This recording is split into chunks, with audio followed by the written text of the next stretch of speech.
जय भीम।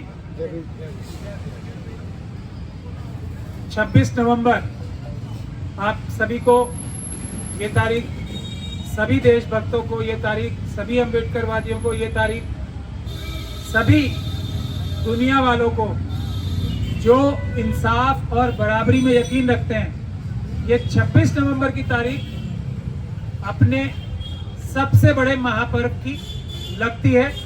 और इस महापर्व को भारत देश में कम से कम दूसरे सभी महापर्व मनाने की इजाजत, दूसरे सभी महापर्व मनाने की फ्रीडम, आज़ादी मिलती है तो इसी भारत के संविधान से जो 26 नवंबर को एग्जिस्टेंस में यानी कि इम्प्लीमेंट किया गया था। और उसके कर्णधार, सूत्रधार और उसके बनाने वाले real father of the nation की सबसे बड़ी गिफ्ट जो उनको real father of the nation बनाती है वो है भारत का संविधान, जो हजारों साल की नाइंसाफी को एक झटके से खत्म करती है। ऐसा दिन है 26 नवंबर।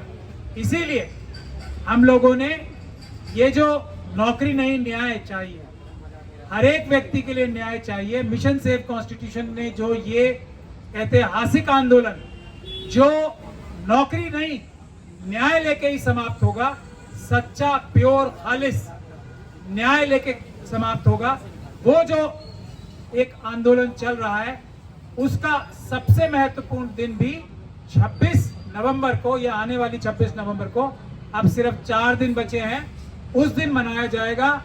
यहाँ पर उस दिन हम लोग, क्योंकि संविधान दिवस एक ऐसा दिन होता है कि उसके आगे सब चीजों को शिथिल कर देना चाहिए, सब चीजों को रोक देना चाहिए।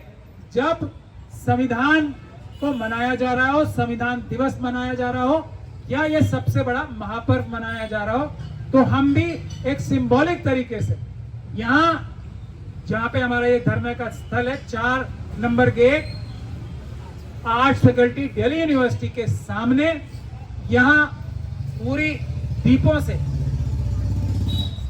शाम को 5:30 बजे से सजाया जाएगा और एक ऐसा माहौल होगा जिसको पूरी दुनिया में देखा जाएगा, मनाया जाएगा। हर एक भारतीय जो संविधानवादी है, जो भारत का गद्दार नहीं है, वो इस दिन को किसी भी और दिन से ज्यादा अच्छी तरह से मनाएगा, क्योंकि यही भारत की रूह है, यही भारत की आत्मा है, ये संविधान ही भारत है। तो इसीलिए हम सभी लोगों को 26 तारीख को यहाँ पे पूरी सड़क पे और यहाँ चारों तरफ दिए लगाए जाएंगे और भारत का संविधान दिवस मनाया जाएगा, हमारा सबका सबसे बड़ा महापर्व मनाया जाएगा। अब साथियों, और महत्वपूर्ण बात मैं दूसरी बताना चाहता हूँ। अभी मुझे डॉक्टर ऋतु ने, आशुतोष साहब ने और दूसरे साथियों ने बताया है कि एक हिंदू स्टडी सेंटर बनाया जा रहा है। बड़ी अच्छी बात है, बनाइए, लेकिन क्या क्या पढ़ाया जाएगा उसमें, क्या स्टडी कराई जाएगी? स्टडी जो होती है हमेशा से कंपैरेटिव होनी चाहिए। एक चीज ऐसी है तो उसके अलावा ये चीजें भी हैं दुनिया में जो एग्जिस्ट करती हैं, ताकि लोग अपना माइंड बना सकें कि मुझे किस रास्ते पे जाना है। देशवासी, दिल्ली यूनिवर्सिटी के जो छात्र हैं, जो एक प्रीमियर यूनिवर्सिटी है इंडिया की, भारत की, उसमें लोग अपना मन बना सके। अगर हिंदू स्टडी सेंटर बना है तो फिर आदिवासी स्टडी सेंटर बनना चाहिए। सबसे पहले आदिवासी स्टडी सेंटर बनना चाहिए। जो शेड्यूल कास्ट कम्युनिटी के लोग हैं, उनकी इतनी सारी कम्युनिटीज हैं, उनके स्टडी सेंटर बनने चाहिए सबके, ताकि लोग चूज कर सके ना, क्या हम लोग पसंद करें, क्या बेटर है, क्या हमारे सिस्टम को ज्यादा अच्छा लगेगा, क्या हमारे साथ ज्यादा न्याय अच्छा करेगा, क्या चीज हमें हमारा खुशहाली ला सकती है, क्या चीज हमारी तरक्की करा सकती है। तो बहुत स्टडी सेंटर होना चाहिए। कहाँ है वो? दलित स्टडी सेंटर में, शेड्यूल कास्ट स्टडी सेंटर बता ही चुका। बहुत स्टडी सेंटर कहाँ है? जो मुस्लिम धर्म के लोग मानने वाले हैं वो study centre, Islamic study centre कहाँ है?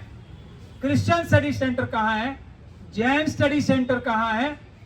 ओबीसी समाज में एक से बढ़कर एक बढ़िया कम्युनिटी के लोग हैं, उनके इतनी बड़ी बड़ी कुर्बानियां, इतनी बड़ी बड़ी अचीवमेंट्स हैं, उनके स्टडी सेंटर्स कहाँ हैं। एक ही स्टडी सेंटर दिखाओगे ताकि लोगों को कुछ और नजर ही ना आए। एक ही अच्छा है बुरा है हमें तोलने तो दो, नापने तो दो। बाबा साहब डॉक्टर भीमराव अंबेडकर ने इस स्टडी सेंटर के खिलाफ, इस मानसिकता के खिलाफ, इस मानसिकता के खिलाफ क्यों इतना बोला और पढ़ा और लिखा था, हमें समझने तो दो। हम कंपेयर तो कर सकें कि भारत जो है बुद्धमय भारत है या कोई और भारत है। सबसे ज्यादा भारत अगर जाना जाता है तो बुद्धिज्म के लिए जाना चाहिए या किसी और चीज के लिए, ये हमें देखने तो दो। तो हमारी डिमांड ये इस स्टडी सेंटर के खोलने के बाद एक महत्वपूर्ण ये हो गई है कि भारत में जितने भी ये जो अभी हमने आपको SC ST OBC और माइनॉरिटीज के जो हमने समूह बताए हैं, उन सभी के स्टडी सेंटर तुरंत से पहले खुलने चाहिए, तुरंत प्रभाव से खुलने चाहिए। ये हमारी एक डिमांड आज से और ऐड हो गई है इस आंदोलन में, जो कि ऐतिहासिक आंदोलन होगा, बाबा साहब के सपने पूरा करने वाला आंदोलन ये साबित होगा। अब जो मुद्दे हैं जिसकी वजह से ये जो स्टडी सेंटर्स बनाए जाते हैं, और अभी मुझे बताया गया है कि एक ये बनाया गया है, ये जनजाति गौरव दिवस क्यों बनाया गया है।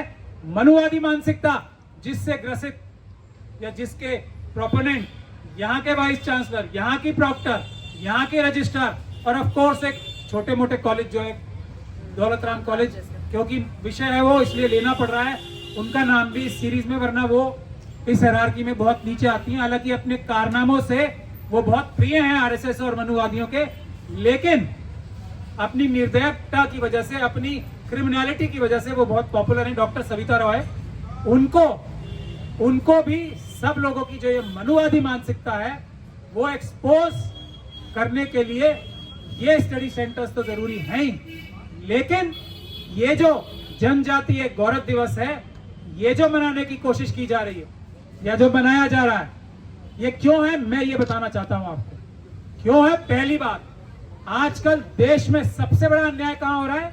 मास बेसिस पे। भी आज सुबह भी मैंने अखबार में पढ़ा है, 2 कुकी समाज के लोगों को मारा गया है। वहां के, बड़ी अजीब बात मैं बता रहा हूं आपको, जो चूरा चांदपुर है, वहां पर जहां कुकी और जो हमारे ट्राइबल भाई बहन रहते हैं, वहां पे MBBS के एग्जाम देने की परमिशन नहीं है। जो मैतेई समाज के लोग थे जो चूरा चांदपुर में पढ़ते थे, उनको इम्फाल में वैली में एग्जाम देने की परमिशन है, लेकिन जो वैली में ट्राइबल लोग पढ़ते थे उनको चूरा चांदपुर में एग्जाम देने की परमिशन नहीं है। ये इन काले गंदे घिनौने कारनामों को छुपाने के लिए ये दिल्ली यूनिवर्सिटी में जनजाति, ये मनाना चाहते हो आप, हमें बेवकूफ समझते हो, हमारे लोगों को मार कर उसको ढकना चाहते हो ये ड्रामे करके। अच्छा, ये बता दीजिए कि जो ट्राइबल कम्युनिटी है उसका बैकलॉग कहाँ है? यहाँ रखो। इससे बड़ी शर्मनिंदगी की बात हो सकती है? वाइस चांसलर साहब बेशर्मी से सुन रहे होंगे अभी, और अपने दलाल भी भेज रखे हैं यहाँ पे चारों तरफ, वो इस बात का जवाब दे ट्राइबल कम्युनिटी का बैकलॉग कहाँ है? जो हजारों नौकरियां ट्राइबल कम्युनिटी की है वो खा कौन गया? किसने ये अपराध किए हैं वो नौकरियां खाने की? किसने वो डॉक्यूमेंट फोर्ज किए? जैसे डॉक्टर रितु के केस में डॉक्टर जो डॉक्यूमेंट फोर्ज करके नौकरी खाई गई है ना डॉक्टर रितु की, वो जो हजारों ट्राइबल कम्युनिटी की नौकरियां खाई गई हैं, वो कहाँ है नौकरियां? उसकी FIR हम दर्ज कराएंगे। दूसरी बात, कहाँ है हमारे ओबीसी समाज की बैकलॉग? कहाँ है वो बैकलॉग? कौन खा गया? कौन है वो बेईमान? कौन है वो चोर? कौन है वो जो अडानी की तरह, जैसे अडानी देश का पैसा लूट रहा है, वो कौन नौकरियां लूट के ले गई? यही मनुवादी मानसिकता के लोग ना, उस एक एक नौकरी का हिसाब लिया जाएगा। कहाँ है हमारी शेड्यूल कास्ट कम्युनिटी की बैकलॉग? कहाँ है वो? कहाँ गायब हो गई? अब जो EWS की कहानी है, EWS की तो बैकलॉग मुझे बताया जा रहा है बचता ही नहीं है। ऐसा क्या चमत्कार है? ईडब्ल्यूएस में कोई एनएफएस होता ही नहीं, परफेक्ट है सारे। सारे परफेक्ट पैदा होते हैं। और एक परफेक्ट डीआरडीओ में पकड़े गए थे अभी पाकिस्तान और चाइना की जासूसी करते हुए, और दूसरे अभी ये जो क्रिकेट का मैच हुआ है उसमें भी बैटिंग की खबरें आ रही है कि ऑस्ट्रेलिया के जीतने से कोई लाखों करोड़ रुपए जीता है, उसकी इन्वेस्टिगेशन होनी चाहिए कौन जीता है। तो ये जो कारनामे चल रहे हैं, ये बताया जाए कि ईडब्ल्यूएस में सारे ऐसे ही परफेक्ट होते हैं, ये सट्टे बाजार वाले ही सारे लोग होते हैं। आप ईडब्ल्यूएस की कहानी सुनिए। ईडब्ल्यूएस में फर्जी डॉक्यूमेंट, और ये वीसी साहब ध्यान से सुन लें, ये इनकी जिम्मेदारी है, रजिस्ट्रार साहब ध्यान से सुन लें। ईडब्ल्यूएस के अपनी जो सर्टिफिकेट बनाया जाता है ना इनकम का, आमदनी का, वो सैकड़ों नहीं, सैकड़ों से ज्यादा संख्या में नकली सर्टिफिकेट बना के नौकरियां हासिल की जा रही हैं। जो लोग बाय डिफॉल्ट एनएफएस हैं उनको नौकरियां दी जा रही है ना, आरएसएस के लोग पैसे, इस तरह के इल्जाम लग रहे हैं, उसकी कभी किसी ने खंडन नहीं किया आज तक, नागपुर से लेके और हमारे वाइस चांसलर ने कि अभी जो नौकरियां दी जा रही हैं एनएफएस करार देके लोगों को, या दूसरे तरीके से जो आरएसएस के लोगों को अपॉइंट किया जा रहा है रिश्वत की बुनियाद पे और नेपोटिज्म की बुनियाद पे दिया जा रहा है। तो इन सब को बेनकाब किया जाएगा और 26 नवंबर को भी इन सब के बारे में बात रखी जाएगी। तो इन सभी बातों को ध्यान में रख के हम ये चाहते हैं कि 26 नवंबर के दिन ज्यादा से ज्यादा संख्या में जो लोग यहाँ आ सकते हैं यहाँ आए और हमारा महापर्व हम सब लोग साथ मिल के मनाएं। इसके अलावा जो लोग यहाँ नहीं आ सकते, सोशल मीडिया के जरिए यहाँ का जो हम लोग लाइव भी करेंगे और यहाँ का पूरा एक तरह से जो लाइव टेलीकास्ट होगा उसको देखें भी और उसको सर्कुलेट करें, और अपने अपने घरों में भी ये डेमोक्रेसी का, ये भारत का सबसे बड़ा पर्व है, इसको मनाएं और हम लोग एक परंपरा शुरू करें कि ये किसी भी और त्योहार से बड़ा त्योहार 26 नवंबर का हमारे देश में मनाया जाना चाहिए। इसके बाद से ये भी मिशन सेव कॉन्स्टिट्यूशन हम सब लोग आपसे गुजारिश करते हैं कि सभी भारतवासी, सभी इंसाफ पसंद भारतवासी 26 नवंबर को अपना सबसे बड़ा पर्व मनाएं। अभी मुझे ये भी याद दिलाया है डॉक्टर रितु ने कि आईआईटी में एक स्पेशल ड्राइव शुरू हुआ है SC/ST कम्युनिटी के लोगों का रिक्रूटमेंट, बैकलॉग भरने का। वो क्यों हुआ है कि कल हम लोग आईआईटी में तो 2 बच्चे, आयुष और अनिल नाम के 2 बच्चे जो हत्याएं की गई थी, जिनके ऊपर कास्ट की वजह से उनके ऊपर जुल्म करके उनकी हत्याएं की गई थी, कल हाई कोर्ट में हमने उसकी बहस खत्म की है, जजमेंट रिजर्व हुई है। तो इस डर से ही क्या तुम लोग इंसाफ करते हो? मनुवादी क्या इसी डर से इंसाफ करते हैं कि उनको जेल जाने के लिए एकदम दरवाजे खुलने लगते हैं जब भी इंसाफ करते हैं? दिल्ली यूनिवर्सिटी में भी क्या तभी इंसाफ होगा, बैकलॉग जब ही भरा जाएगा जब वीसी साहब, रजिस्ट्रार साहब, डॉक्टर साहिबा और दूसरे लोग जेल जाएंगे, जब ही, उससे पहले नहीं। तो शर्म करनी चाहिए। ये न्याय बिना जेल जाए भी हो सकता है। हम आप लोगों से कहते हैं, मनुवादी मानसिकता के लोगों से भी कहते हैं, न्याय करना शुरू कर दो, नहीं तो जेल जाने की तैयारी शुरू कर दो। जय भीम।